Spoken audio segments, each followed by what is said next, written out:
নমস্কার, আপনারা দেখছেন ট্রাফ টিভি বাংলা। সঙ্গে রয়েছি আমি গৌরব। এই সময় আসা মানেই সকলে জানেন আজকে দুর্ধর্ষ ম্যাচ রয়েছে ইন্ডিয়া বনাম পাকিস্তান দুবাইয়ের মরু শহরে। সেদিকেই নজর রয়েছে সকলের, আর সেখানেই মূলত নজর ঘোরাতে কিন্তু আমাদের নজর রাখতেই হচ্ছে। টস জিতলো পাকিস্তান, আর টস জেতার পরেই কিন্তু ব্যাট করতে নেমে সিদ্ধান্ত নিয়েছিলেন রিজওয়ানের দল। আবার সেখানেই ভারত এর অধিনায়ক রোহিত শর্মা ফের টস হেরেছেন। টানা 12টি ম্যাচ ভারত টস হারার পর এই ধরনের হাই ভোল্টেজ ম্যাচে টস জিতলে প্রথমে যে ব্যাট করার সিদ্ধান্ত নিত তার বলার কোনো বাহুল্যই রাখে না। সেক্ষেত্রে দাঁড়িয়ে থেকে রিজওয়ানও সেই কাজটি করেছেন। রোহিত টস জিতেও তিনি প্রথমে ব্যাটিংয়ে নিতেন, আর ভারতকে এখন রান তাড়া করতে হবে। পাকিস্তানকে দলে একটি পরিবর্তন হয়েছে, ফকর জামানের জায়গায় দলে এসেছেন ইমামুল হক। ভারতের দল অপরিবর্তিত। বাংলাদেশ ম্যাচের দলই রেখেছে ভারত। আর পাকিস্তানের প্রথম উইকেটের পতন হওয়ার পর একেবারে দেখা যাচ্ছে এখন দাঁড়িয়ে থেকে 7খানা উইকেটের পতন হয়েছে। পাকিস্তানের 7খানা উইকেট পতন ইতিমধ্যে হয়েছে এবং নজর রয়েছে আমাদের সেদিকেই।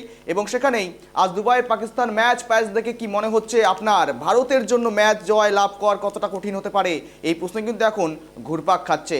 কি মনে হচ্ছে আপনার যে ভারতের জন্য ম্যাচ জয় লাভ কার কতটা কঠিন হতে পারে? আর চ্যাম্পিয়ন ট্রফির দুবার জিতেছে ভারত, এবার কি মনে হচ্ছে জিততে পারবে? এই প্রশ্নই কিন্তু এখন ঘুরপাক খাচ্ছে। কেননা এই চ্যাম্পিয়ন্স ট্রফির কিন্তু ফরম্যাটটা খুবই কিন্তু কঠিন। সেখানে দাঁড়িয়ে থেকে একবার যদি কোনো টিম হেরে যায় একেবারে খাদের কিনারায় পড়ে যাওয়ায় বলতেই পারেন আপনারা। আর সেখানেই পাকিস্তানের শুরুয়াতটা কিন্তু ঠিক সেরকমই হয়েছিল, সেখানে হারতে হয়েছিল পাকিস্তানকে। কিন্তু ভারতের ক্ষেত্রে কিন্তু একটা ব্যতিক্রম। ভারতের প্রথম ম্যাচ বাংলাদেশকে হারিয়ে জয়ের যাত্রা শুরু করেছিল ভারত, আর এই দ্বিতীয় ম্যাচে ভারত বনাম পাকিস্তান একেবারেই high voltage match. Champion trophy দুবার জিতেছে ভারত, এবার কি মনে হচ্ছে জিততে পারবে? অর্থাৎ এবার যদি জিতলে তিনটি ট্রফি কিন্তু ভারতের ঝুলিতে আসতে চলেছে। আর যদি যেমন প্রথমেই আপনাদের বললাম, চ্যাম্পিয়ন্স ট্রফির ফরম্যাট খুবই কঠিন। যদি কোনো টিম যদি কোনো দল হেরে যায় সেক্ষেত্রে দাঁড়িয়ে থেকে কিন্তু খাদের কিনারায় পড়ে যাওয়া। এই যেই ছবি দেখা দিয়েছিল একেবারেই পাকিস্তান কিন্তু শুরুয়াতটা এমনটাই করেছিল নিউজিল্যান্ডের সরাসরি হয়ে সামনাসামনি হয়ে, এবং সেখানেই পাকিস্তান হেরে যায়। এবং ভারতের ক্ষেত্রে সেটা একেবারে ব্যতিক্রমী হয়ে দাঁড়ায়, যেখানে বাংলাদেশকে হারিয়ে জয়ের যাত্রা শুরু করে ভারত। আর আবার দ্বিতীয় ম্যাচ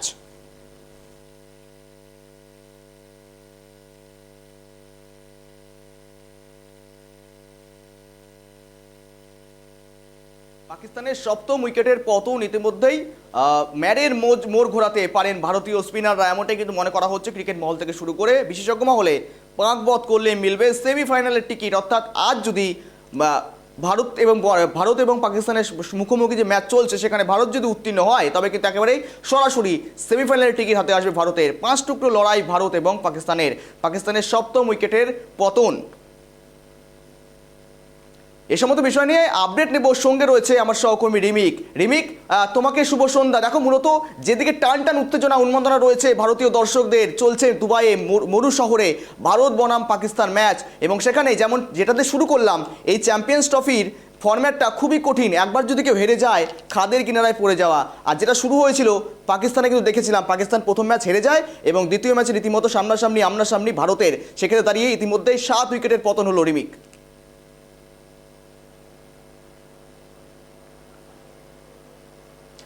একদমই। দেখো, আমাদের অনুষ্ঠান শুরুর সঙ্গে সঙ্গে আরো একটা আপডেট এসে গেছে শুরুতেই, সেটা হচ্ছে পাকিস্তানের কিন্তু 8ম উইকেট পড়ে গেল। কুলদীপ যাদব কিন্তু নাসিম শাহকে ফিরিয়ে দিয়েছেন 14 রান করে। বিরাট কোহলি ক্যাচ নিয়েছেন। এই মুহূর্তে কিন্তু 46 ওভারে 47 ওভারে পাকিস্তানের রান 8 উইকেটে 222 গৌরব। এবং যে কথাটা আমরা প্রথম দিন থেকে বলে আসছিলাম, গতকালও আমরা বলেছি যে দুবাইয়ের এই মাঠের যা উইকেটের চরিত্র, তাতে যদি পাকিস্তান বা যেই প্রথমে ব্যাট করবে, যদি পাকিস্তান প্রথমে ব্যাট করে যদি ভারতকে জিততে হয় তাহলে কিন্তু পাকিস্তানকে 225 থেকে 230 রানের মধ্যে আটকে দিতে হবে। সেই জায়গায় দাঁড়িয়ে কিন্তু এখনও ভারতীয় বোলার এবং ভারতীয় দলের ফিল্ডিং কিন্তু তাদের সেই লক্ষ্য ধরে রেখেছে। আর 47 ওভারে কিন্তু 222 রানে ইতিমধ্যেই পাকিস্তানের 8 উইকেট পড়ে গেছে। এখনো পর্যন্ত রেকগনাইজ যে ব্যাটসম্যান রয়েছেন সেটা হচ্ছে খুসদিল কিন্তু এখনো ব্যাট করছেন। খুসদিল 27 রানে ব্যাট করছেন, কিন্তু 8 উইকেট পড়ে গেছে। যে লক্ষ্যের কথা আমরা প্রথম দিন থেকে বলে এসেছিলাম, যদি টসে পাকিস্তান জিতে প্রথমে ব্যাটিং নেয়, কেননা এই উইকেটে কিন্তু এই ধরনের ম্যাচে এরকম হাই ভোল্টেজ ম্যাচে কিন্তু প্রথমে ব্যাট করে নেওয়াটা কিন্তু যথেষ্ট শ্রেয়। কিন্তু আমরা দেখেছি গত বাংলাদেশ ম্যাচেও ভারত এই মাঠে খেলেছিল এবং রান চেস করে জিতেছিল, 229 রান করতে হতো ভারতকে, সেখানে কিন্তু প্রায় 47 ওভার অব্দি ইন্ডিয়াকে ব্যাট করতে হয়েছে। সেকেন্ড ইনিংসে কিন্তু উইকেট আরও স্লো হয়ে যাচ্ছে, বল দেরিতে ব্যাটে আসছে, ফলে সেকেন্ড ইনিংসে কিন্তু ব্যাট করতে আজকেও কিন্তু ইন্ডিয়ান ব্যাটসম্যানদের কিছুটা হলেও সমস্যায় পড়তে হবে। তাই যত কম সংখ্যক কম রানের মধ্যে পাকিস্তানকে আটকে রাখা যায় সেটাই কিন্তু মূল টার্গেট হওয়ার কথা ভারতের। আজকে কিন্তু সেই টার্গেটে কিন্তু একেবারে কিন্তু ভারত সেই লক্ষ্যে কিন্তু অবিচল থেকেছে এবং তাদের সেই প্ল্যানিং, যে কথাটা বারবার আমরা এই ট্রাইব টিভি বাংলা এই আলোচনায় বারবার বলেছি, গতকালকেও বলেছি যে 230 থেকে 235 রানের মধ্যে পাকিস্তান যদি প্রথমে ব্যাট করে তাহলে তাদেরকে আটকাতেই হবে, না হলে 250 যদি এই মাঠে ক্রস করে যায় এবং 250 রানের ওপর যদি চেস করতে হয় ভারতকে পাকিস্তানের বিরুদ্ধে, তাহলে কিন্তু ভারতের পক্ষে কঠিন হবে। সেই জায়গায় দাঁড়িয়ে কিন্তু এখনও ভারতীয় বোলাররা কিন্তু তাদের লক্ষ্যে অবিচল থেকেছে। 48 ওভার 2 বল খেলা হয়ে গেছে, 223 রানে 8 উইকেট, মোটামুটি যা আন্দাজ করা যাচ্ছে ওই 230 থেকে 235 রানের মধ্যেই কিন্তু পাকিস্তান আটকে যাবে। ফলে বোলাররা কিন্তু বোলারদের কাজ করে দিয়েছে। আজকে কিন্তু আরও একটা বিষয় গৌরব, সেটা হচ্ছে মূল দুজন স্ট্রাইক বোলার, দুই পেসার মোহাম্মদ শামি এবং হর্ষিত রানা দুজনে কিন্তু বল করেছেন খুবই ভালো, কিন্তু তারা উইকেটহীন। কিন্তু যে কথাটা বলছিলাম আমরা যে এই ভারতীয় দলের বোলিং ব্যাটিংয়ে যথেষ্ট ভারসাম্য আছে, আজকে শামি হর্ষিত উইকেট পায়নি, কিন্তু আজকে দেখা গেল হার্দিক পান্ডিয়া বল করতে এসে ফার্স্ট পেলেই কিন্তু দুরন্ত বল করলেন এবং বাবর আজমকে তিনি ফিরিয়ে দিলেন এবং তারপরে তিনি 2টো উইকেট নিয়েছেন। কুলদীপ যাদব, যে কুলদীপ যাদবকে নিয়ে এত কথা হচ্ছিল, কুলদীপ যাদব প্রথম বাংলাদেশ ম্যাচে উইকেট পায়নি, আজকে কিন্তু ইতিমধ্যে কুলদীপ যাদব 3টে উইকেট নিয়েছে। অক্ষর প্যাটেল একটা উইকেট পেয়ে গেছে, রবীন্দ্র জাদেজা উইকেট পেয়েছে, মানে 8টা উইকেটের মধ্যে কিন্তু 5টা উইকেটই কিন্তু আজকে স্পিনাররা তুলে নিয়েছে। ফলে বোঝা যাচ্ছে যে আমরা প্রথম দিন থেকে বাংলাদেশ ম্যাচের সময় থেকে বলছি দুবাইয়ের এই উইকেট কিন্তু স্লো টার্নিং উইকেট। ফলে পাকিস্তানের তুলনায় ভারতীয় দলের স্পিন অ্যাটাক অনেক শক্তিশালী, অনেক ভালো ভালো স্পিনার, সেখানে পাকিস্তানের স্পিনারের কোয়ালিটি যদি তুলনায় তুমি যদি আসো তাহলে পাকিস্তানের স্পিন ডিপার্টমেন্ট কিন্তু ভারতের থেকে অনেক দুর্বল। ফলে যত কম রানে, যেটা মনে করা হচ্ছে যে 230 থেকে 35 রানের মধ্যে আটকে দেওয়া সম্ভব হবে এবং তাতে কিন্তু ভারতীয় ব্যাটসম্যানদের কিন্তু চাপটা অনেক কম থাকবে এই রানটা চেস করার ক্ষেত্রে, কারণ উইকেট মনে রাখতে হবে সেকেন্ড ইনিংসে কিন্তু আরও স্লো হবে। গৌরব, হ্যাঁ একেবারে ডিমিক, দেখো যেমনটা শুরুবার্তা আমরা দেখেছিলাম যেখানে ক্যাচ ফসকে যায় কুলদীপ এবং সেখানে কিন্তু হার্দিক একবারে স্বস্তি জাগিয়ে তুললো, তারপরে একেবারে রোমহর্ষকর দুর্দর্শ ম্যাচ কিন্তু চলছে। এর মধ্যে তুমি যেমনটা আপডেট দিচ্ছ 8ম উইকেটের পতন, কি মনে হচ্ছে কোথায় গিয়ে ঠেকতে পারে?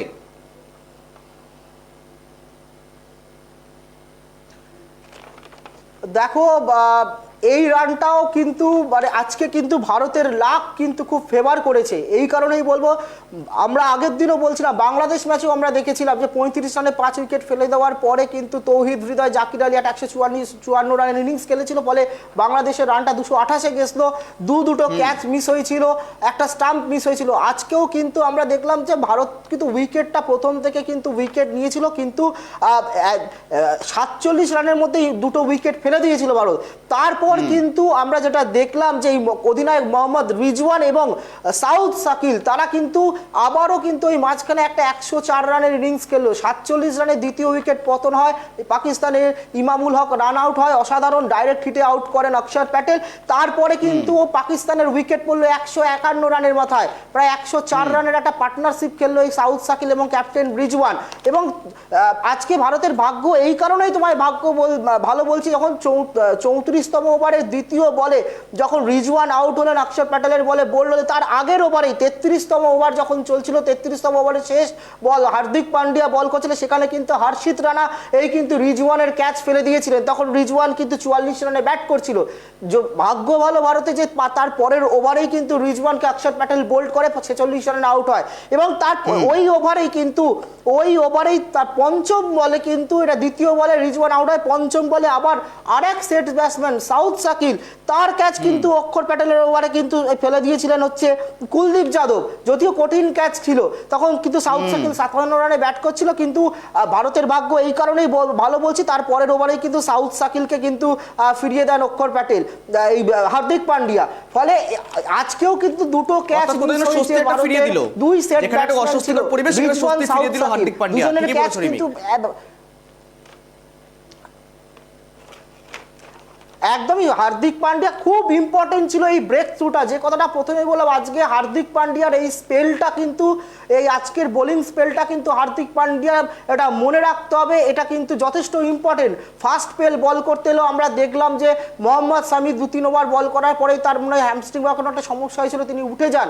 তারপরে কিন্তু হার্দিক পান্ডিয়াকে আনতে বাধ্য হন রোহিত শর্মা, তারপরে হার্দিক পান্ডিয়া সে বাবর আজমকে ফেরান। বাবর আজম আজকে খেলাটা প্রায় ধরে নিচ্ছিল, কিন্তু তারপরে কিন্তু যখন 47 রানে আউট হলো 2 নম্বর উইকেট পাকিস্তানে পড়লো, তারপরে কিন্তু পাকিস্তানের তৃতীয় উইকেট পড়ছে 151 রানে। এবং সেই সব থেকে গুরুত্বপূর্ণ দুজন ভয়ঙ্কর হয়ে উঠছিলেন, এই সাউথ শাকিল এবং রিজওয়ান। এই সাউথ শাকিল এবং রিজওয়ান যদি 40 ওভারের বেশি টিকে যেত, তাহলে কিন্তু এই রানটা পাকিস্তানের 230-35-এ আটকানো হতো। এই রানটা কিন্তু তখন 260-70-এ গিয়ে পৌঁছতো বা তারও বেশি হতে পারতো।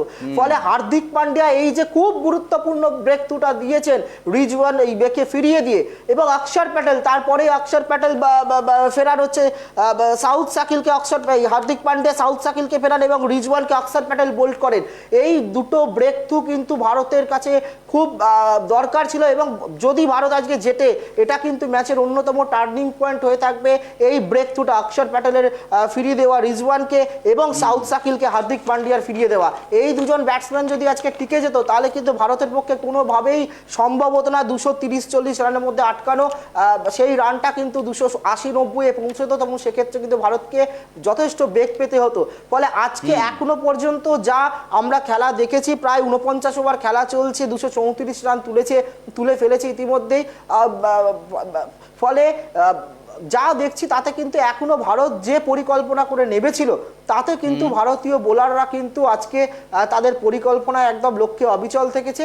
এখন যে যত কম রানে আটকে দেওয়া যায়, আমি বারবার বলছি এই রানটা যদি 260-এ পৌঁছেও যায়, কারণ এখনো পর্যন্ত প্রায় 9 বল খেলা বাকি, 234 করে ফেলেছে পাকিস্তান।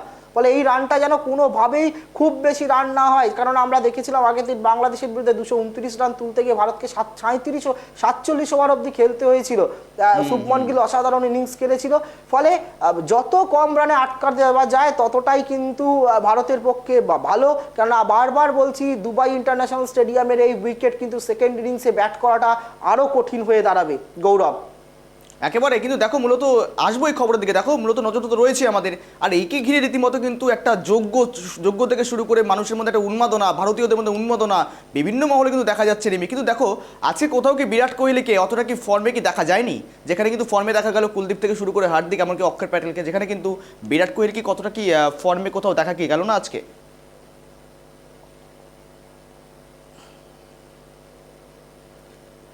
দেখো আজকে কিন্তু যারা আমরা সমস্ত ভারতীয় ক্রিকেট ফ্যান যারা রয়েছে এবং গোটা বিশ্বের ক্রিকেট ফ্যান, তারা চাইছে পাকিস্তান অবশ্যই বাদ দিয়ে, এবং বাংলাদেশও, যে সবাই চাইছে যে আজকে বিরাট কোহলি ফর্মে ফিরুক।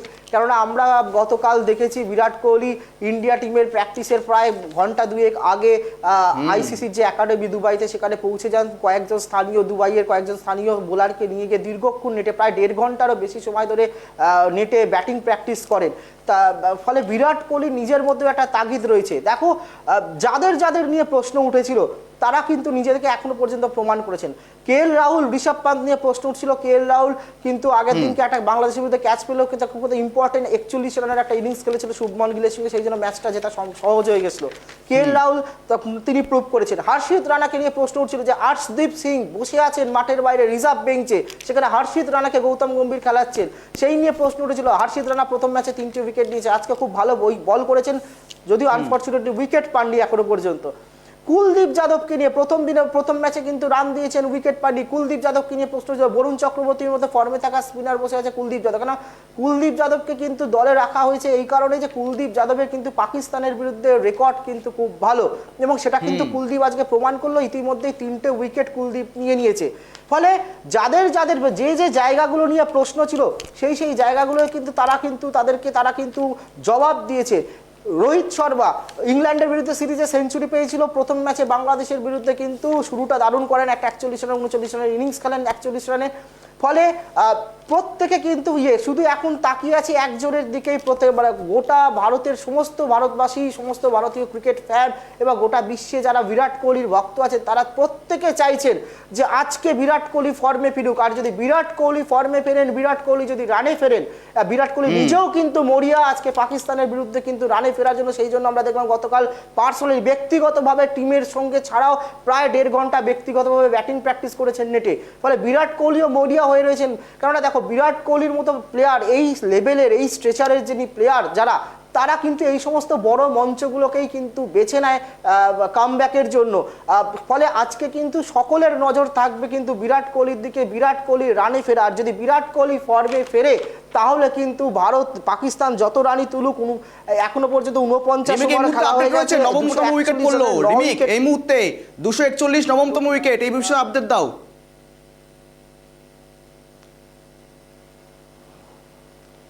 একদম হরিশ রাউফ রান আউট হয়েছে অক্ষর প্যাটেল এবং KL রাহুলের ইয়েতে। হরিশ রাউফ কিন্তু রান আউট হলো 8 রান করে, 241 রানের এই মুহূর্তে 9 উইকেট পাকিস্তানের। এখনো 1 ওভার খেলা বাকি রয়েছে, পাকিস্তানের রান 241।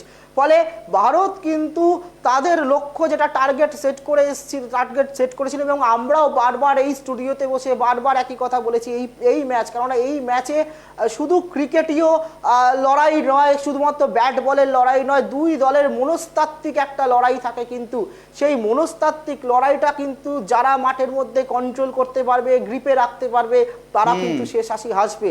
সেই জায়গায় কিন্তু আজকে আমরা যেটা দেখলাম, পাকিস্তানের দ্রুত 2 উইকেট পড়ে গেছিল, তারপরে পাকিস্তানের রিজওয়ান এবং সাউথ সাকিল খেলাটা দৌড়ে নিয়েছিলেন, চিন্তা বাড়ছিল। কারণ আগের দিনও আমরা দেখেছি মাঝের ওভারগুলোতে ভারতীয় বোলাররা কিন্তু একটু গাছাড়া ভাবের জন্য বাংলাদেশের তৌহিদ হৃদয় এবং জাকির আলী একটা 154 রানের ইনিংস খেলেছিল। আজকেও কিন্তু এই দুজন ব্যাটসম্যান, পাকিস্তানের অধিনায়ক আর সাউথ সাকিল, দুজনেই কিন্তু খেলাটা ধরে নিয়েছিল, প্রায় 104 রানের ইনিংস খেলে। ফলে সেইখান থেকে কিন্তু ভারত কিন্তু দুরন্ত কামব্যাক। আমরা বলবো তোমাকে 151 রানে পাকিস্তানের 3 নম্বর উইকেট পড়েছিল, তারপর কিন্তু পাকিস্তানের 7খানা উইকেট পড়লো 200 রানের মধ্যে, 49 রানের মধ্যে কিন্তু 5টা উইকেট পড়ে গেল। ফলে সেইটা কিন্তু এই যে মাঝের ওভারগুলোতে এই বিশেষ করে 30 থেকে 40 ওভার, এটা কিন্তু খুব ইম্পর্টেন্ট। এইখানে যদি আটকে না দেওয়া যায় তাহলে কিন্তু স্লগ ওভারে যদি উইকেট বেঁচে থাকতো পাকিস্তানে, তাহলে কিন্তু পাকিস্তান এই রানটাকে, যেটা 244 হয়েছে, 241 হয়েছে, সেই রানটা কিন্তু এতক্ষণে 270-80-তে পৌঁছে যেত। ফলে ভারতীয় বোলাররা কিন্তু আজকে, যে কথাটা আমরা আগের দিনও স্টুডিওয়ে বসে বলছিলাম গৌরব, যে অনবরত উইকেট নিতে হবে, রান কম দিতে হবে, রান আটকাতে হবে, কোনোভাবেই পাকিস্তানের ব্যাটসম্যানদের কিন্তু স্কোর বোর্ডকে সচল রাখতে তোরা চেষ্টা করবে, কিন্তু রান আটকাতে হবে, ডট বল। তোমাকে একটা পরিসংখ্যান বলি, আজকে প্রায় 130, প্রায় তোমার 20 ওভারেরও বেশি, প্রায় 130 বলেরও বেশি কিন্তু পাকিস্তান ব্যাটসম্যানদের ডট বল হয়েছে। মানে 130টা বলের বেশি বলে কিন্তু পাকিস্তান এখনো পর্যন্ত রান নিতে পারেনি, ডট বল। প্রায় 20 ওভারেরও বেশি কিন্তু ডট বল হয়েছে। ফলে এটাই কিন্তু ট্যাকটিসের জায়গা, যে কথাটা বারবার আমরা বলেছি, যে রান আটকাতে হবে, উইকেট ধারাবাহিকভাবে ফেলতে হবে। স্কোরবোর্ড যদি আটকে যায়, যদি রান স্কোরবোর্ডে না ওঠে, তখনই কিন্তু ব্যাটসম্যান ছটপট করবে রান করার জন্য, আর তখনই কিন্তু ব্যাটসম্যান ভুল করবে, তখনই কিন্তু আউট হবে। আর আজকে কিন্তু একদম সেই কাজটাই কিন্তু ভারতীয় দল, বোলাররা তো বটেই এবং গোটা দল, কারণ ফিল্ডাররাও কিন্তু একদম আজকে 2টো ক্যাচ পড়েছে, ঠিক কথা, যদিও একটু কঠিন ক্যাচ ছিল, তবুও কিন্তু এই মুহূর্তে আপডেট 241 রানের খেলা সীমিত হলো, অর্থাৎ 241 রানের খেলা সীমিত এবং শেষ উইকেটের পতন।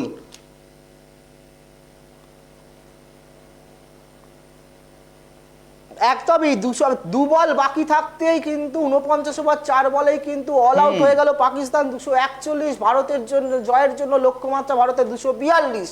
ফলে এটা খুব ভেরি মাচ গেটেবল রান, খুব এই রানটা সহজেই তোলা যায়। ভারতীয় ব্যাটিংয়ের যে গভীরতা রয়েছে, একদম তোমার রবীন্দ্র জাদেজা অব্দি 7 জন ব্যাটসম্যান রয়েছে। ফলে তুমি যদি কুলদীপ যাদব এমনকি সামিও পর্যন্ত শেষের দিকে টেলেন্ডার হিসেবে সামিও ব্যাটটা ভালো করতে পারে, তুমি যদি হর্ষিত রানা, কুলদীপ যাদবকে বাদ দাও, তাহলে কিন্তু ভারতের 8-9 জন ব্যাটসম্যান 8-9 নম্বর অবধি কিন্তু ব্যাট করে দেওয়ার মতো ক্ষমতা আছে। টেলেন্ডাররা কিন্তু যথেষ্ট শক্তিশালী রান করতে পারে। ফলে 242 রান তোলাটা কিন্তু ভারতের পক্ষে কোনোভাবেই অসম্ভব নয়। বোলারদের কাজ করে দিয়েছে। এবার এই রানটা তুলতে গেলে একদম প্রথম থেকে কোনো তাড়াহুড়ো নয়, টেনশন ফ্রি ভাবে কিন্তু ভারতকে ইনিংসটা খেলতে হবে। ঠিক যে ধৈর্যশীল ইনিংসটা বাংলাদেশের বিরুদ্ধে শুভমান গিলরা খেলেছিলেন, আজকেও কিন্তু ভারতকে এই রান তুলতে গেলে প্রথম 10টা ওভার কিন্তু যথেষ্ট সতর্কভাবে খেলতে হবে। প্রথম 10 ওভার যদি রোহিত শর্মা শুভমান গিল টিকে যেতে পারেন, তাহলে তুমি ধরে নাও এই ম্যাচ ভারতের জিততে কোথাও অসুবিধা হওয়ার কথা নয়। শুরুটা ভালো হতে হবে, বারবার বলছি। সেকেন্ড ইনিংসে এই উইকেট আরও স্লো হবে, আরও বল ব্যাটে দেরিতে আসবে, থেমে আসবে, শট খেলতে অসুবিধা হবে। আগের দিন আমরা দেখলাম রোহিত শর্মা শুরুটা দুরন্ত করলেন, তারপরে অযথা তাড়াহুড়ো করতে গিয়ে রোহিত শর্মা আউট হলেন। ফলে আগের দিন যদি রোহিত শর্মা আরও 5-6টা ওভার থেকে যেতেন, তাহলে 47 ওভার অব্দি ভারতকে জয়ের জন্য অপেক্ষা করতে হতো না, জয়টা 35-36 ওভারেই চলে আসতো। তুমি দেখো সকালে যখন আমরা পাবলিক রিঅ্যাকশন নিলাম, এক্ষেত্রে দাঁড়িয়ে থেকেই তুমি যেমনটা বললে বোলার তো বোলারের কাজ করে দিয়েছে। এই যে 241 গিয়ে ঠেকলো, 242 ভারতের টার্গেট হলো, সেক্ষেত্রে দাঁড়িয়ে থেকে জাসপ্রীত বুমরার মতন বোলার যদি থাকতো, সেখানে কি এই পরিমাপটা কোথাও 241-এর নিচে থাকতো, বা কোথাও গিয়ে 200 বা 210 বা 20-এর আশেপাশে থাকতে পারতো, এমনটা বলছেন যারা সাধারণ যারা ক্রিকেট প্রেমীরা রয়েছেন, এমনটা রিঅ্যাকশনে উঠে এসছে নিমিক।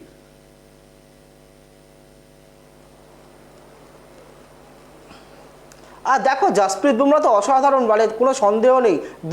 2024 সালে তার গত বছর তার অসাধারণ ফর্ম ছিল, কিন্তু যে নেই তাকে ভেবে তো লাভ নেই। দেখো দুটো ম্যাচেই ভারতীয় বোলিং ডিপার্টমেন্ট কিন্তু দুটো ম্যাচেই সফল, বোলারদের তুমি কোনোভাবে দোষ দিতে পারবে না।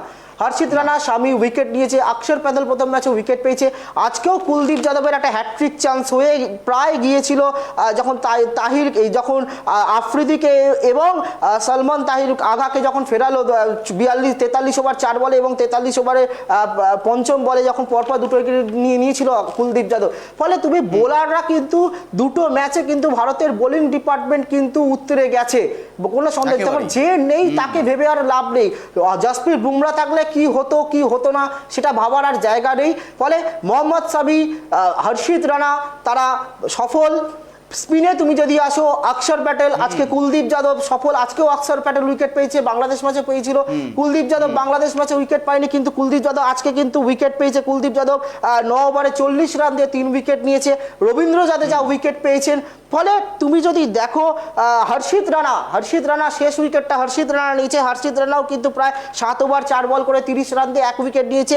শামি 8 ওভারে 43 রান দিয়েছেন, কিন্তু কোনো উইকেট পাননি। কিন্তু যেটা বললাম খুব ইম্পর্টেন্ট ছিল আটকে রাখা, সেই কাজটা কিন্তু আজকে ভারতীয় বোলাররা করেছে এবং ফিল্ডিংও সবাই সবার ফরম্যাট দেখিয়ে দিয়েছে নিমি। কিন্তু দেখো মূলত ভারত পাকিস্তান তো রয়েছে, অস্ট্রেলিয়া নিউজিল্যান্ডের মতো টিমও তো খুব ছন্দে দেখা যাচ্ছে ইদানিং।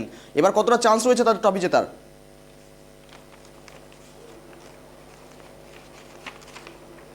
দেখো তুমি যে কথাটা বলছো সেটা হচ্ছে আমরা এই গ্রুপ থেকে অবশ্যই আমি তোমাকে বলবো যে এই গ্রুপটা থেকে ভারত যে গ্রুপে রয়েছে সেই গ্রুপ থেকে কিন্তু অবশ্যই এখনো অবধি যা খেলা হয়েছে 4টে দলই খেলে ফেলেছে, তাতে কিন্তু এই গ্রুপ থেকে কোনো অঘটন যদি না ঘটে এবং ভারত যদি আজকে জিতে যায়, তাহলে তো ভারত আজকেই সেমিফাইনালে পৌঁছে যাবে। এবং নিউজিল্যান্ড টিমে যে ভারসাম্য, তারা পাকিস্তানকে যেভাবে হারিয়েছে তারা বাংলাদেশকেও হারিয়ে দেবে। বাংলাদেশকে হারানো কোনো বড় বিষয় নয়। ফলে এখনো পর্যন্ত আবারও বলছি, ক্রিকেট কিন্তু খুব অঘটনের খেলা। তবে এখনো পর্যন্ত নিউজিল্যান্ড টিমের যে গভীরতা শক্তি, তাতে কিন্তু নিউজিল্যান্ডের কিন্তু সেমিফাইনালে যাওয়া উচিত। তারা বাংলাদেশকে হারালে তারাও সেমিফাইনালে চলে যাবে। ফলে বাংলাদেশ কিন্তু দেখো এই মুহূর্তে এখন নজর রাখবো আমরা। এই মুহূর্তে ব্রেক তো রয়েছে, ব্রেকে তারা রয়েছেন এবং শুধু এখন অপেক্ষার বিষয় কখন তারা ব্যাটিংয়ে নামছেন, অর্থাৎ ভারত কখন ব্যাটিংয়ে নামবে সেদিকে অধীর আগ্রহে রয়েছে সকলে। রিমিক, ধন্যবাদ তোমাকে সুন্দরভাবে গুছিয়ে তোলার জন্য এবং সময় দেওয়ার জন্য আমাদেরকে। নজর রাখবো আমরা, নজর থাকবে আমাদের এদিকেই।